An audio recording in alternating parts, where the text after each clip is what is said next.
कुछ तो ना करत। अरे कुछ ना करत है पीछवा का चोरौले हुआ। अरे भौजी देखनी है दूसरे गिरे से कनी तनी मार लिया जूस लगा दे। अच्छा अच्छा रुका तो हम जूस लगवावत है तू ऐसे ना मनबा रुका। अरे भौजी गरमा मत तनी मनी चाहत है तू ले ला। अरे हमार धान बर्बाद भइल बा तोर मछली भागल जाथे। कहां बर्बाद भल कुछ तो ना कइनी। सुना सुनावा। काहे मछरी मारत बाड़े मोरे धनावा में, काहे मछरी मारत बाड़े मोरे धनावा में, जाके रिपोर्ट लिखवाई हम थोनावा में।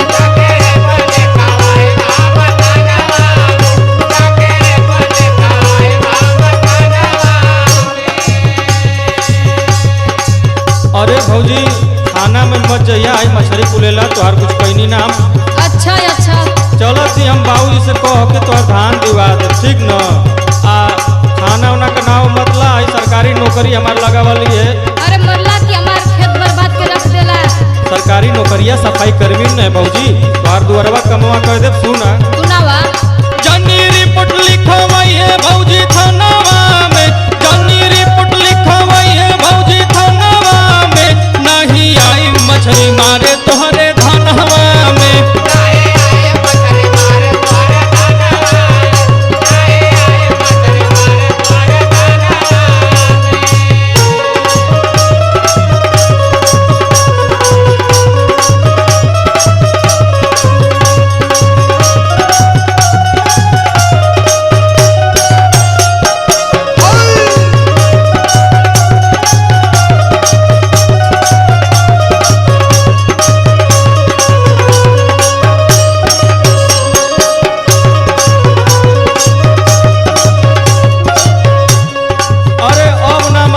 गलती के माफ कर दा।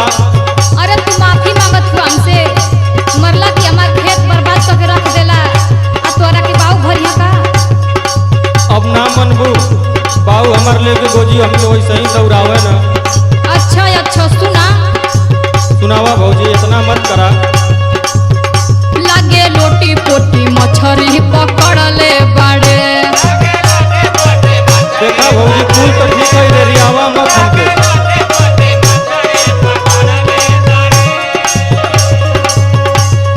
पूजा के सगरो होलो सरले बाड़े।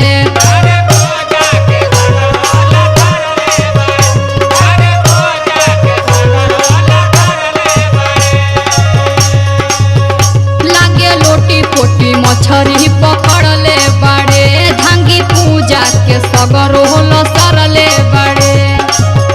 मछरी पकड़े कैसे आइले यही रनवा में, मछरी पकड़े कैसे आइले यही रनवा में, जाके रिपोर्ट लिखवाई हम थोनावा में। तोहरा बुझाई कि ना। अरे भौजी गरमा मत। अरे काहे ना करवाई हो।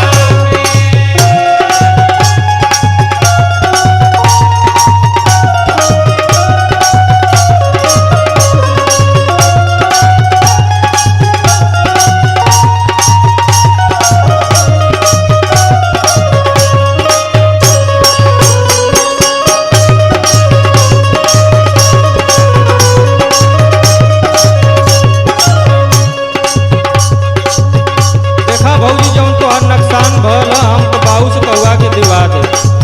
अच्छा ज्यादा थाना पुलिस का नाम मतलब नहीं हम ढुक्कू बिया के और फेंकू बिया के बोला के पंचायत करवा दे।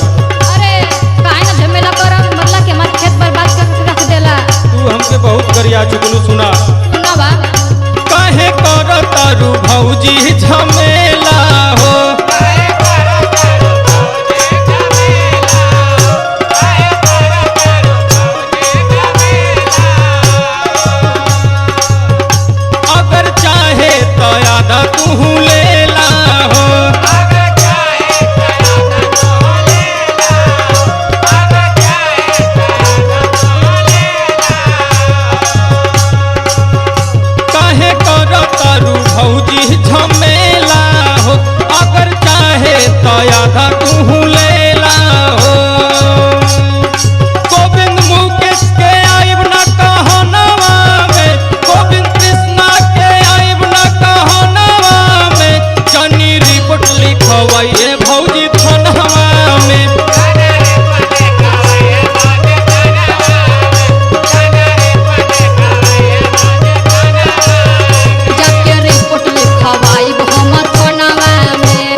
अच्छा चला, एक ठे तू लेला एक ठे हम, चल के जूस लगा ले।